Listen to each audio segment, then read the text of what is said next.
The date is November 30th, 1948. The sun is just beginning to warm the sands of Somerton Park Beach in Adelaide, Australia. A man lies propped against the seawall, his head resting on the stone. He is impeccably dressed in a suit and tie, his shoes polished to a high shine.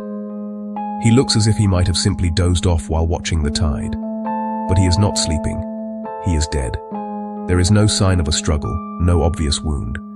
He is a ghost who has appeared on the shore, leaving behind a body no name, no history, no reason for his final, silent moments. He would become known only by the place where he was found, the Somerton Man. And for over 7 decades, his identity has remained one of the world's most profound and haunting mysteries. His discovery was quiet, almost serene, which only deepened the puzzle. Now, in the 21st century, a new tool offers a sliver of hope. Science has given us the power to read the very code of life itself. Could this powerful technology finally break the silence of the Somerton Man? The investigation into the Somerton Man's identity quickly became a journey into a labyrinth of bizarre and cryptic clues. Police meticulously searched his person and his belongings, hoping for a single thread to pull. Inside a hidden fob pocket sewn into his trousers, they found a tiny, tightly rolled scrap of paper. On it were printed 2 words, Tamam Shud. The phrase traced to the final page of the Rubaiyat of Omar Khayyam translates to "it is ended," or "it is finished." This poetic, fatalistic message seemed like a deliberate sign-off. It was the first piece of a puzzle that would only grow more complex.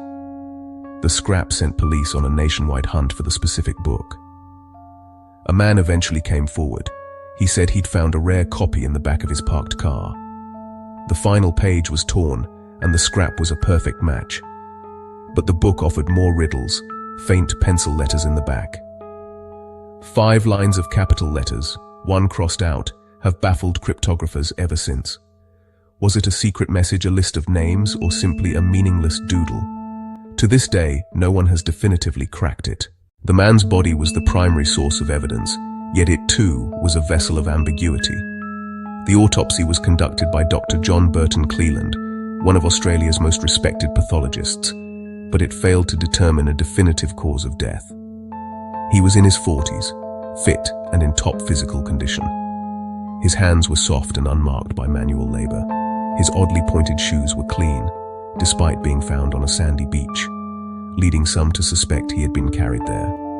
Every physical detail deepened the intrigue. The pathologist noted several unusual findings. The man's spleen was shockingly large, about 3 times normal. His liver was engorged with blood. There was congestion in other organs.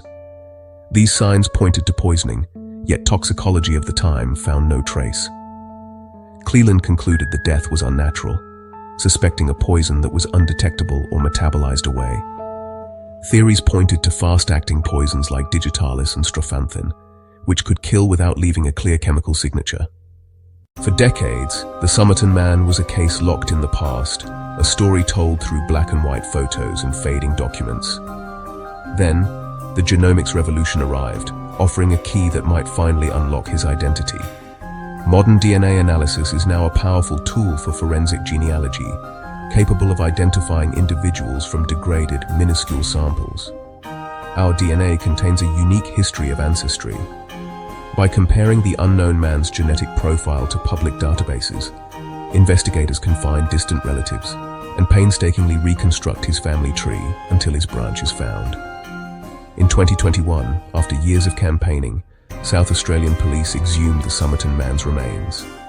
The goal: extract DNA from bones or teeth, which preserve genetic material far better than soft tissue. This is a delicate process.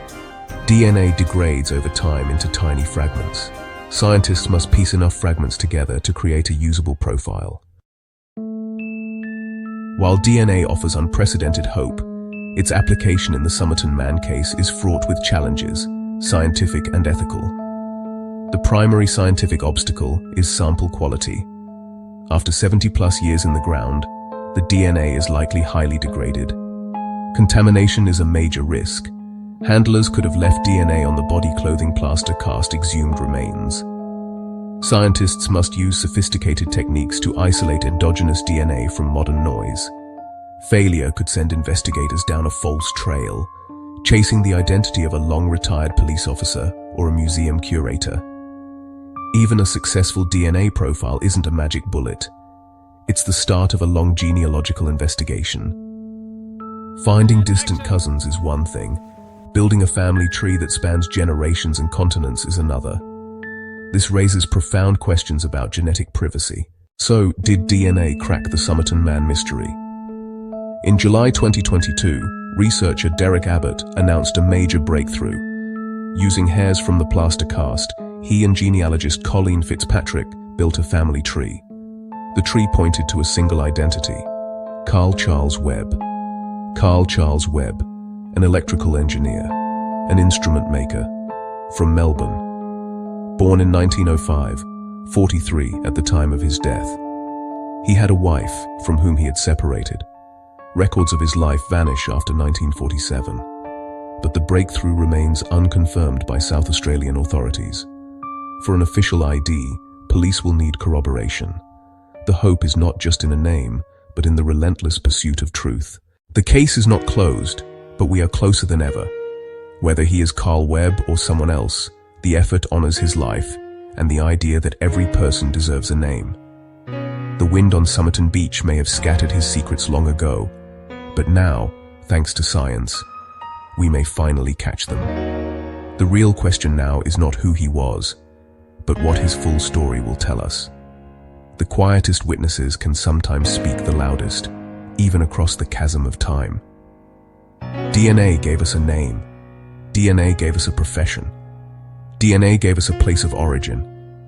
It turned a mythical figure into a real person. A man who once had a family. A man who once had a job. A man who once had a life, before it ended on a lonely beach. The story is a testament to human curiosity and our need for answers. The mystery may be ending, but the meaning has only begun.